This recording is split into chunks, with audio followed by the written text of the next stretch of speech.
Welcome to doctor N Y R YouTube channel. आज का जो टॉपिक है वो है pollen grains. Please take a screenshot.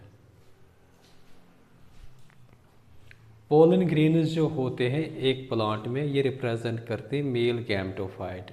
इसका मतलब होता है जो पोलन ग्रेन्स जो होते हैं, जो गैमेटस होते हैं एक प्लांट्स के, वो इसी पोलन ग्रेन्स में प्रेजेंट होते हैं।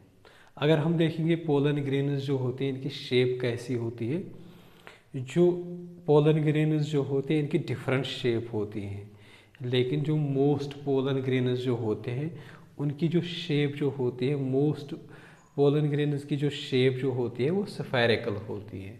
साइज़ देखेंगे, साइज़ कैसा होता है पोलन ग्रेन्स का।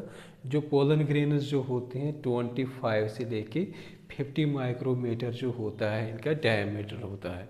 तो इनके बीच में जो पोलन ग्रेन्स जो होते हैं इनका डायमीटर होता है।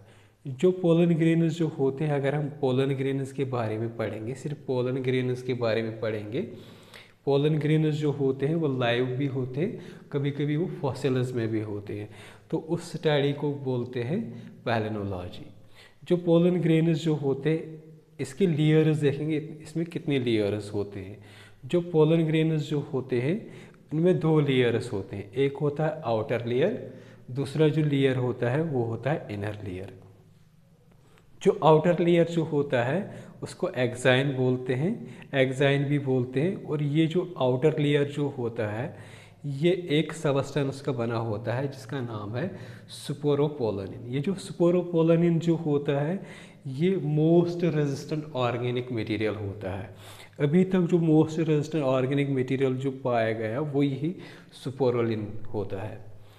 ये जो स्पोरोलिन जो होता है मोस्ट रेजिस्टेंट की वजह से क्या होता है, ये जो पोलन ग्रेन्स जो होते हैं ये हाई टेम्परेचर या स्ट्रॉन्ग एसिड्स या बेसिस, अगर हम स्ट्रॉन्ग एसिड्स या कभी कभी पोलन ग्रेन्स हाई टेम्परेचर या कभी बेसिस या हाई अल्कली एसिड्स जो होते हैं उनके साथ अगर इनको ट्रीट करेंगे तो उसको कुछ भी नहीं होता है, क्योंकि ये जो स्पोरोपोलिन जो होता है, पोलोनिन जो होता है, ये पोलन ग्रेन्स इन चीज़ों को रेजिस्ट करता है, मतलब बहुत हार्ड होता है। इस स्पोरोपोलिन की वजह से क्या होता है, ये जो पोलन ग्रेन्स होते हैं वो प्रिजर्व होते हैं एज ए फॉसिल्स। तो इसमें क्या होता है, ये जो आउटर लेयर होता है या एक्साइन जो होता है इसमें छोटे छोटे पोरस होते हैं या इसको बोलते हैं एपर्चर्स। तो उन एपर्चर्स को क्या बोलते हैं, जर्म पोरस बोलते हैं इनको। ये जो जर्म पोरस जो होते हैं इसका काम क्या होता है जो हम आगे पढ़ेंगे। जो पोलन ट्यूब जो बनता है तो वो पोलन ट्यूब बनने में क्या होते हैं, जर्म पोरस जो होते हैं ये हेल्प करते हैं। और दूसरा क्या होता है, जो मेल गैमेटस होते हैं इस पोलन ग्रेन्स में उसको रिलीज़ करने में, जब फर्टिलाइजेशन होती है उसको रिलीज़ करने में हेल्प कर देते हैं। यहाँ मैंने छोटा सा डायग्राम दिखा है, ये लेयर जो होता है ऐसे डेंटाइन दिख रहा है, इसको बोलते हैं एक्साइन, ये आउटर लेयर होता है। इसी जो एक्साइन जो होता है इसमें छोटे पोरस होते हैं, छेद होते हैं जिनको बोलते हैं एपर्चर्स होते हैं, तो उन एपर्चर्स को बोलते हैं जर्म पोरस। ये वाला जो लेयर जो होता है इसको इंटाइन या इनर लेयर होता है। तो इनर लेयर को क्या बोलते हैं, इंटाइन भी बोलते हैं। तो ये जो इनर लेयर होता है एक तो थिन होता है, दूसरा क्या होता है कंटिन्यूअस होता है। जैसे हमने पढ़ा है यहाँ पे जो एक्साइन जो होता है ये बना होता है स्पोरोपोलानिन, लेकिन जो इनर लेयर या इंटाइन जो होता है ये बना होता है सेलुलोज और पैक्टिन का। कभी क्या होता है, ये जो पोलन ग्रेन्स जो होते हैं इनका जो साइटोप्लाज्म जो होता है वो उसको सराउंड करता है प्लाज्मा मेम्ब्रेन। अगर हम एक सेल लेंगे, ये मान लो एक सेल है, बीच में यूजुअली न्यूक्लियस होता है। न्यूक्लियस ये एरिया जो होता है इसको बोलते हैं साइटोप्लाज्म। ये वाला हो गया न्यूक्लियस और ये वाला जो होता है ये होता है प्लाज्मा मेम्ब्रेन, कभी कभी इसको सेल मेम्ब्रेन भी बोलते हैं। तो ये साइटोप्लाज्म जो होता है इसको सराउंड करता है प्लाज्मा मेम्ब्रेन पोलन ग्रेन्स का।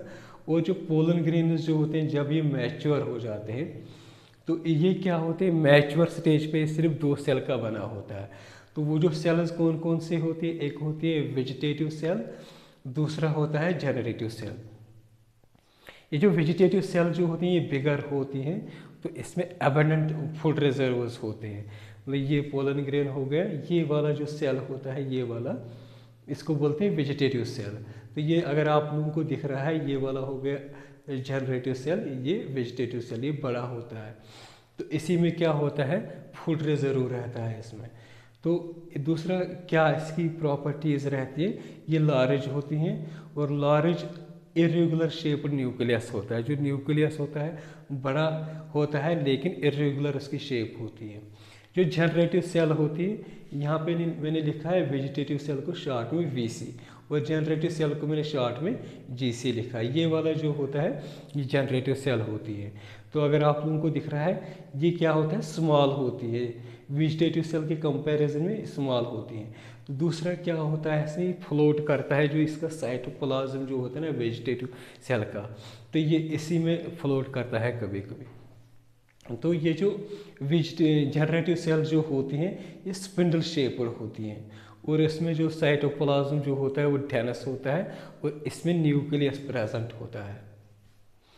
जो 60% एंजियोस्पर्म्स जो होते हैं, एंजियोस्पर्म्स ऐसे प्लांट्स होते हैं जिनमें फ्लावर्स प्रेजेंट होते हैं।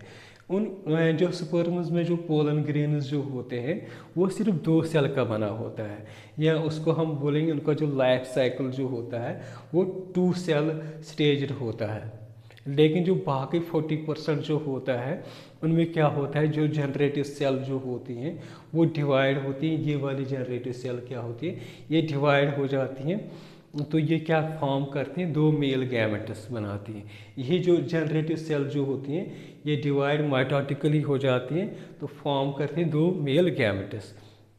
तो वो जो मेल गैमेट्स होते हैं उनके बारे में फर्दर हम पढ़ेंगे, वो कैसे और इनकी फॉर्मेशन हो जाती हैं।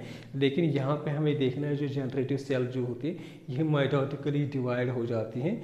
जो 40% जो प्लांट्स रहते हैं तो उसमें ये डिवाइड हो जाती हैं, तो 2 मेल गैमेट्स, ये 2 गैमेट्स बनाते हैं मेल गैमेट्स। तो फिर क्या होता है, तो उन 40% में जो होती है 2 मेल गैमेट्स बन गए, ये 1 और 2, दूसरा क्या होते हैं वेजिटेटिव सेल। तो ये जो 40% जो प्लांट्स जो रहते हैं, कभी कभी इनमें जो सेल जो होती है, ये जो पोलन ग्रेन जो होता है ये होता है 3 स्टेज लाइफ साइकिल इनमें। तो इस तरीके से अगर हम देखेंगे जनरेटिव सेल जो होती हैं ये फॉर्म करते हैं मेल गैमेट।